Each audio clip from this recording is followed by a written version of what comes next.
What does the term electric universe mean to you, Dr. Eva, and why is it relevant to health? So people may already have heard, know that everything essentially is energy and information. And we've heard it from people like Einstein and Max Planck, the physicist who developed the quantum theory, who spent his entire life studying matter, only to conclude that there is no matter, everything is energy. And much like Einstein, who said that if anything appears solid, it's only because the vibrations slow down enough for this to be perceived as solid. With regards to health, people will already be familiar with things like ECGs, EEGs. So we measure electrical activity of the heart. We know we have a massive electromagnetic field around the heart, likewise with the brain, a little smaller, but still. And really that's something that a lot of people, if not most people, will be familiar with, but they may not think about it on a day-to-day basis, how that actually relates to health overall. And when we think about brainwaves, for example, brainwave oscillations, we have a whole range of brainwave oscillations. We have our healing and regeneration type waves, like delta waves, and they are very, very sort of nice and smooth when you look at the amplitude, and the frequencies is not 0.524 hertz.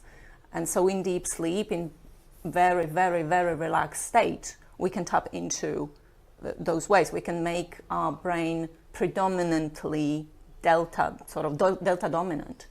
But on the other end of the spectrum, we've got gamma waves, and even there is such a thing as hyper gamma waves. So when people go through stressful traumatic experiences, oftentimes they can hit frequencies 100 hertz or even above.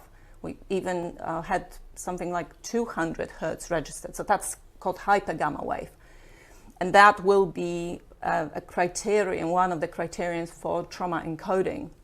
So we've got this electrical activity going on everywhere. And even when you look at the base units of the nervous system, the neurons, and how they connect together, and the dendrites, and how it literally is a spark going from one neuron to the other. And really, the one thing that people may not be so familiar with or so aware of, but really, really important, is the electrical activity inside of our cells. So to have a healthy cell, what do we need? We need the cell to be able to produce energy, but more importantly, take in nutrients and be able to expel toxins in an efficient manner.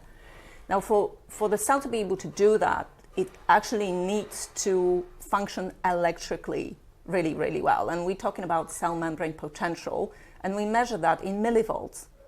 So healthy cell membrane potential, at least according to the works of Professor Robert Obecker, and that's the person who wrote the Body Electric, and then Professor Nordenström as well.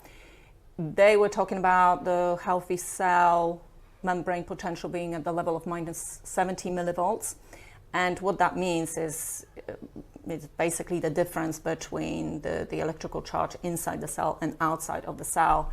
And when that cell becomes more polarized, meaning that charge becomes less negative, or if you like, more positive, and it's going towards zero, even into positive, we have slowly but surely loss of function and then eventually destruction of the cell and cell death. So we want our cell membrane potential to be minus 17 millivolts, maybe sort of oscillating minus, some people say minus 100, minus 50, around that level. But if that's not the case, then we're going to, first of all, experience faster aging of the cell. And then, like I said, we're going more and more towards the destruction and loss of function. And let's remember that cell membrane potential will be affected by any stressor.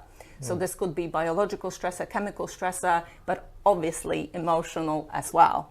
So everything, however you want to look at the human body, whichever bit you want to sort of take under the microscope, is electric. And then obviously cells add up to form tissues, and then tissues form organs, and then organs form systems, and the systems form the organism at the physical level. So if we don't have a healthy cell, we don't have a healthy body. It's that simple. Yeah. So whichever way we look at this, whether we're looking down at the microcosm, at the cellular level, or we're looking above at the energetic level, it's all about energy, because we're communicating at this physical level via energy, and it's